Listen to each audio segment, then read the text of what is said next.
Innaa Abrashii wantoonni irra caalatti natti dhagahame viidiyoon bahuu osoo hin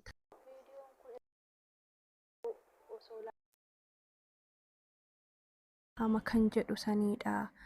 Kana kan na yaaddessaa jiru wantoota namarraa adda ta'e waan hin garuu baay'ee na yaaddesse.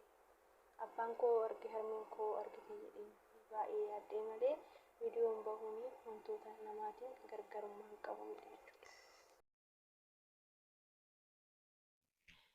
Iyyuun Abreeshiin wantoota ani siin jedhe raawwachuu qabda. Ani immoo faayilii Ruutaa bira jiru hundasaa akkan balleessuu fi waadaa naaf galii akka wantoota hundaayyuu raawwattu wantoota isaa si ajajanii wantoota baay'ee akka isaan si ajajaa jiran nan beekaa. Wantoonni isaan siin jedhan hundayyuu ishii jedhii fudhu hanganan immoo isa balleessutti wantoonni ta'aa jiru baay'ee waan natti hin tollee fi ati kuftee ookaniin immoo miira hin taane keessa jiraattee akka argamtu waan hin barbaanne fi wantoonni kun immoo callisuu waan na dadhabsiisee fi kana siin jechuuf siyaame jedhee Abreeshiin faayilii Ruutaa bira jiru nan dallataa hanga sanitti waadaa naaf galii Ruutaarrallee miidhaa tokko hin geessisinii jedhee Abreeshiin yaamee itti hime jechuudha. Abreeshii atummaanii faayilii Ruutaa harka jiruuf Daanii harka jiru balleessi malee ani wanta kamiyyuu sirreessuuf duubatti hin jedhu wanta kam ajajamuufu duubatti hin jedhu jedhe jechuudha Abreeshii. Innaa nagaasiniif haa ta'u anis jira galata waaqayyoo nagaan na bira jiraate sin bira isaa jiraatu. Akkuma argitanii Abreeshii baay'ee miira gaddaa keessa jira jechuudha. Miirri gaddaan inni keessa jirus immoo wantoonni Ruutaan irratti raawwatte baay'ee isaa gaddisiisee jira.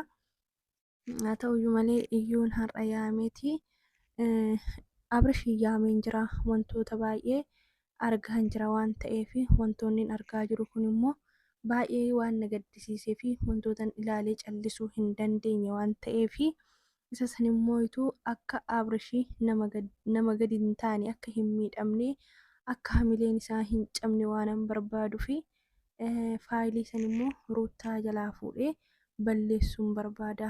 Ammatti Ruutanii namoonni isheen itti dhiyaatti jedhee yaadu nuyi mataa keenyadha. Kanaafuu immoo faayiliiwwan ishee harka jiru nan balleessa jedhee yaada. Innaa isa kana immoo Abreeshii yoo na gargaaridha. Maaliif jennaani Ruutaan akka wanta kana yaaddee hin taasisne nan beekaa. Garuu yaada Daanii akka ta'e sirriitti beekaa. Ruutaan badii guddaa balleessiteetti. Maaliif jennaani abbaa manaa isheetii wantoota baay'ee waliin dabarsitee jirti. Gaariis badaas waliin dabarsitee waan jirtuu fi wantoota kana raawwachuu hin qabdu ture. Wantoota kana raawwachuu hin qabdu ture. Garuu immoo wantoonni ishee taasisaa jirtu marii Daaniitiin akka ta'e beekamaadha. Kanaafuu immoo Abreeshiin akka hanga meeshaa dhiqsiisutti hanga mana walawwalchiisutti fi hanga caammaa xaragsisuu dirasitti gahaniiru. Garuu immoo kana laalee callisuun kana laalee zim jechuun waan natti ulfaatee fi ani tana dura Abreeshiin wantoota baay'ee jechaan ture. Sababa Ruutaan miidhamteef jedhee wantoota baay'ee jechaan hin ture.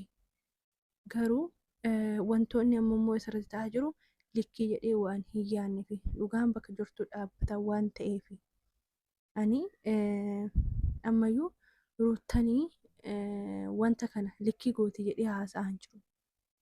Bakka likkii miti waan hin taane hojjette. Kanaafuu immoo Abreesh wanta yaamee fi Abreesh na waliin ta'ee akka wantoonni isaan jedhaniin manas qulqulleessuu jedhaniin qulqulleessuu bakka obsa akka fixanni barbaada. Hanga sanitti hanga na waliin ta'uu barbaada. Wantoota hundaa immoo na waliin ta'e kana nani xumuruu danda'u. Kanaafuu isa yaamanii wantoota hundaa obsi jedhee isa gaafadhaa. Akkasumas immoo wantoonni kun yaada Daanii waan ta'eef immoo akka Ruutarraan miidhaa hin geenye. Faayiliin kun erga badee booda Ruutarraan akka waan geenyu immoo waadaan galchisiisuu barbaada jedhee akkasuma Abreesh deemee dhufee nagaa wal gaafataniin boodatti wantoonni samuunii kana deemaa jiru baay'ee namatti hin tolu, baay'ee nama dabbaraa. Daanii fi Ruutaan immoo wantoonni godhaa jiran natti hin tolle. Ruuttaan immoo sababa daaniitiin kan kana raawwachaa jirtu malee kophaa ishee miti jedhee yaada. Jechuun wanta kana kan yaadni kun kan daaniiti jedhee yaada.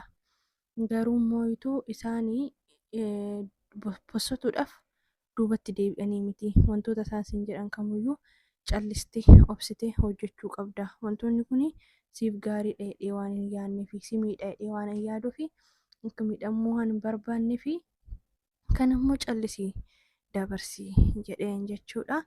Innaa akkam akkan godhuuf reemmaa jennaani ani ruutatti ta'aati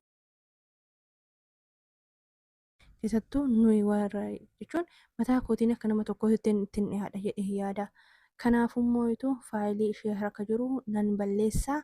Ati immoo hanga nani balleessutti immoo yookaan immoo balleessillee boodarra wantoota na cinaa jiraattuun tokkotu jira. Isa san immoo waadaa hunaa galtee isa san immoo gochuu yoo dandeessa dhanna maaliin godha jedhe.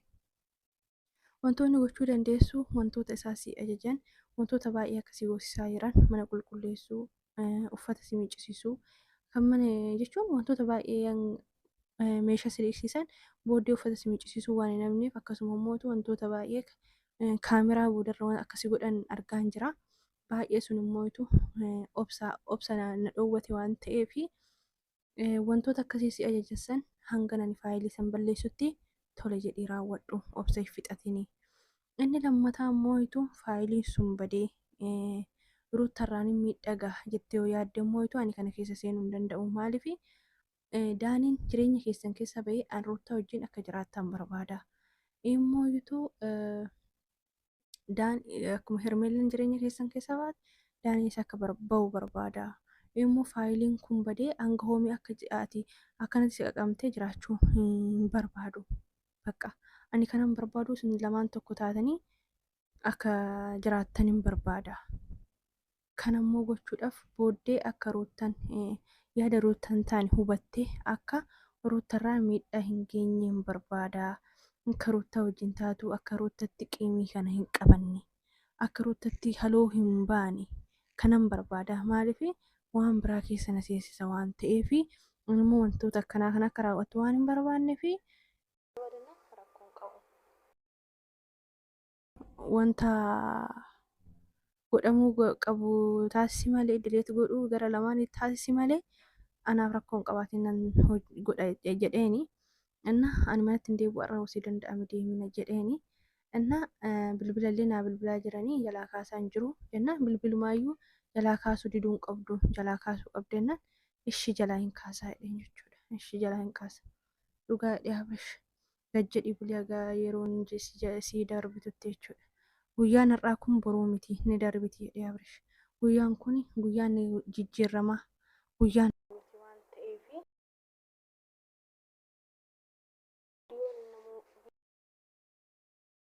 waraabamuu sun taane isaan dhoksaadhaan kan na waraabu.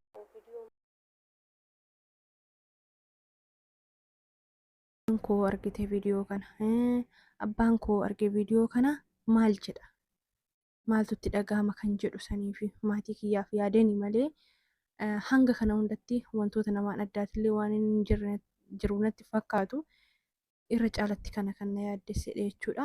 Ani qaama seeratiin illee gaafachuu dadhabee miti wanta kana qaama seeraa birallee dhaabuu dadhabee osoo hin taane haa bossotan jedheen eegaa jira.